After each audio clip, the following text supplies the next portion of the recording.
tenor saxophonist Jackiem Joyner is going to be playing here to a sold-out crowd tonight. Jackiem's latest CD is self-titled on the Artistry label, and this CD is very special, one, because he dedicated a couple songs to his father, whom he has reconnected with over the last 25 years. In addition to that, he's playing all saxophones. So sit back, relax, and enjoy the sounds of Jackiem Joyner.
This has been a heck of a year for you. 2010, Syracuse dedicated a day to you. You've had some really very personal events that really kind of catapulted some of your writing this year. Talk about this new CD. Well, unlike my two prior CDs, Little Man Soul and Babysoul, I decided to title this CD after myself, just Jackiem Joyner. It was kind of a long process getting it together because you might not know I do all the recording and producing myself, putting the record together and also mixing. I do drum programming, do bass programming, and all that stuff. So being on the road extensively like I am, it's not easy to do. But I will say that to me, this is probably the best project that I've put out so far. Lots of surprises on the CD. It's the first CD that I'm playing tenor on. Haven't recorded tenor on any of my prior records, and I had a good time playing it. I love the sound of the tenor saxophone, and for the cuts that I use it on, it just fell right in. I'm also playing soprano and alto, so all of my axes are heard on this CD. Two of the cuts were one of them is entitled The Reunion, another one is entitled Back Together Again. They were the last two songs to make it on the record because earlier this year, as I was almost done with the record, I don't know if you have heard, but I reunited with my father after not seeing him for 25 years of my life. So I wanted to dedicate, some songs to that. We had a great time. They live in the D.C. area. Other than that, this year has been, it's just been a really good year. I've been flying all over the place, very busy, hitting up a lot of the main festivals like Catalina Island Jazz Festival, Gardena Jazz Festival, the festival that they do up in Seattle. Just keeping me busy, and it's just a great experience doing what I'm doing right now. So. What made you decide after your third project to pick up all the saxophones? Because I think it's like you're trying to spread out and become more courageous with playing all the reeds now. Well, the thing is that I've always played tenor.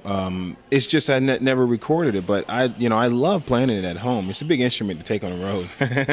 Alto is kind of easy with the baggage and check on and stuff like that. But after having a song, one of the songs that I did is entitled "Don't Want to Miss a Thing." It's a song that was originally recorded by Aerosmith for for the movie Armageddon, and I recorded a tenor on that. First I tried the alto, and it sounded good, but when I went and played the same thing on tenor, it really was just all of the body and everything that I wanted just was there, you know. I play a lot of soprano with Keiko Matsui because I'm also touring with her as well. So I even though I hadn't recorded all three of the records, I'm definitely will say that I have fun on all of them, and I play them all a lot. So. Paul Jackson Jr. special guest on this CD as well. Yeah, man. Paul Jackson Jr. Interestingly enough, when I was finishing up the record, we were doing a show. He was going on right after me at the Berks Festival up in Pennsylvania, and I just said, "Hey, man, I got a track, man, that I think that you're really gonna fit in on." And he was like, "Cool, man, let's do it." When I travel, I usually bring a sound interface with me that hooks up to my laptop so I can get high quality audio recordings. And we did that in a hotel room about 3 hours, laid his tracks down, and there it is. It's, the name of the track is called "Turn It Up." Very fun, exciting track, very percussive stuff going on. Me and Paul trading, lots of fun.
Said earlier during the interview that you just met your father after 24, 25 years. Mm-hmm.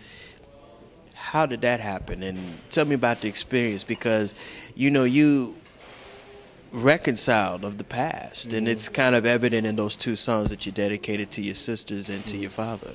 Yeah, man, it's just it's an overwhelming experience, really, because I wasn't expecting it, and my wife found them through some online thing that she went through, and the day that I talked to him, I was asleep on the couch downstairs, and my wife, she just woke me up. "Hey, Jackiem, wake up!